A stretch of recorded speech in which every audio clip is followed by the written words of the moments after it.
Hola from Mexico! Yes, so I'm in Mexico now. I just got here yesterday, longest day of my life.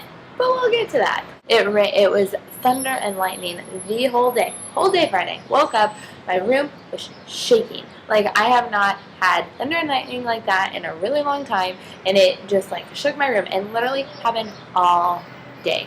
Why would they have baseball if it's thundering and lightning? Who does that? Guess what? The Aqua Sox do that. I go to the game, and it's sunny, bright, fine, good. It's still thundering and lightning, a little bit more thundering and lightning. So we go, and my boss tells us that we need to go to gates, right? So me and Jackie go to the gate that we're supposed to be at. We're handing out programs. It starts getting darker. The clouds start getting more dark, like over us.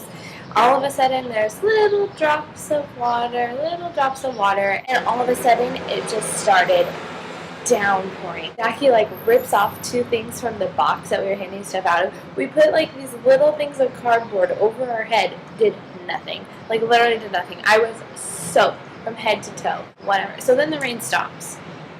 But guess who's still wet? Of course, this game has the first round draft pick kid who is playing for the first time because he's the first round drafter from the Mariners. And it has tons of people because of him. And it's fireworks night. And it's a voucher night, which means that people got free tickets. Oh, and there's so many people there. Even after the rain, so many people showed up. The line to get into the arena was so long. So it starts downpouring again for the second time. And we put programs over our head. And then it stopped raining, but the field being in the rain like that for all day, and then those two downpours without having the tarp over it, was just crap. It was so wet and so muddy. And so it's 7:30, right? And there's already a rain delay after the first time that it downpoured. Our boss is playing all these old videos of Aqua Sox players up on the screen, and we're like, well, what if we dance? Shouldn't have said that, first of all. Because we get up on the dugout, me and Tyler on one side and Jackie and Alex on the other, because there's only four of us, of course. So we're dancing. First it's like the chicken dance or something. So we're like, oh, okay. And then it was YMCA, and we're like, oh, okay, cool. And then cha-cha slide. So that was fun. Everyone knows those. Then Till Tom throws out the Macarena. That was the longest Macarena of my life. Then he throws in after the Macarena. We're like, oh, well, what other songs could there be? The Hokey Pokey. When was the last time you even did the Hokey Pokey? I don't even know. We had no idea what we were doing. It's the longest dancing I have ever done in my life. So then we're done dancing, and we go back on the field, and we come back, and we're like, okay, does anyone know anything yet? And my boss is still nothing. No, so you guys just go ahead and just hang out here. So we hang out, and by this time it's 8:30, right?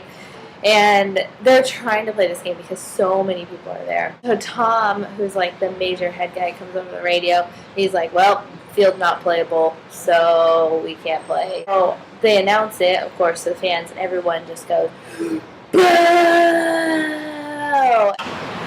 So I'm in Mexico. I'm literally in Cabo San Lucas, Mexico, right now. I really should have brushed up on my Spanish before I came here, because I have no idea what anyone is saying.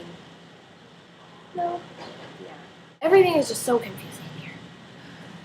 It's 10 o'clock in the morning. Oh no, it's 9 o'clock in the morning. No, it's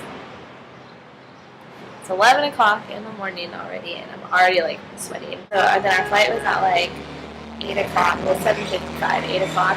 And so we get to the airport, and we look at our boarding passes, and it says that we have a layover in San Diego, and we're like, what the heck? We had no idea. It never said anywhere on our thing that we had to do a layover.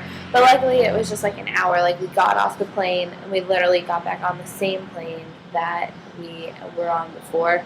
So we sat in the same seats, everything. It was an hour, and it was nice because we got to Starbucks and go to the bathroom, because that was really important. So we go through customs, and we get everything checked off, and then we get our bags, and then you have to put it through this x-ray machine, right? And then you have to go up to this guy, and he goes, press the red, he told me, press the red button. And I was first of all, he speaks Spanish, and I have no idea what he's saying.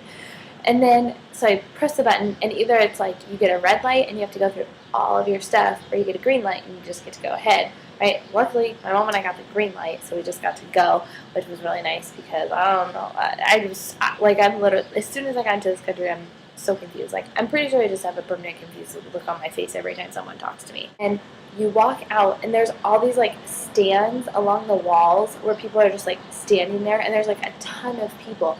And like they're yelling and like they want to sell you their timeshare. So like this lady came up to us, and I thought like, oh, she's gonna help us, cool. And so I'm like, Mom, like she's gonna help us. And I was like, no, we gotta go. So then the lady's like, no, I'll help you. So we stood over there, and she was like, oh yeah, this is where you're going, this is where you're going. So if you listen to my timeshare thing, and my mom was like, ah, and I was like, ah, she lied. And so we walked away, and then my mom got like trapped by these guys, like they were in her face, like trying to sell her this stuff. It was so scary, like I was so overwhelmed. I didn't know what to do. It was funny. So we get into the shuttle, and we're with this family that's on vacation who comes there every year, and then this random kid who's just meeting his friends. And so the family's like, well, I hope you guys don't mind, but we're going to stop at the Corona factory and get beer. And so we're like, okay. So me and my mom are like in the back. They come in with these big old boxes of beer and stuff like it because apparently it's really cheap. Well, we're at this place, like all the people are standing outside, like just drinking beer. Like it's just like water down here. I have no idea. Like it's just crazy. Like everyone has a beer in their hand at all times. It's so funny to me. A freaking hotel is like a maze. Okay, so to get to our room, we walk into the lobby, and you have to go down this door, and you have to go into these elevators that you have to use your key to get to use.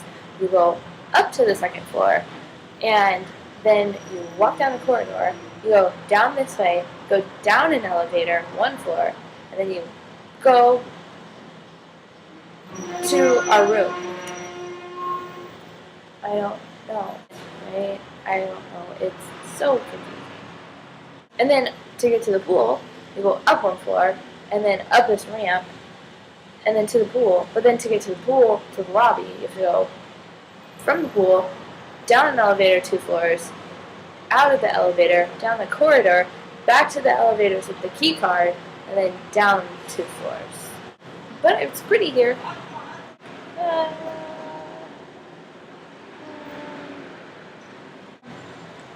Adios.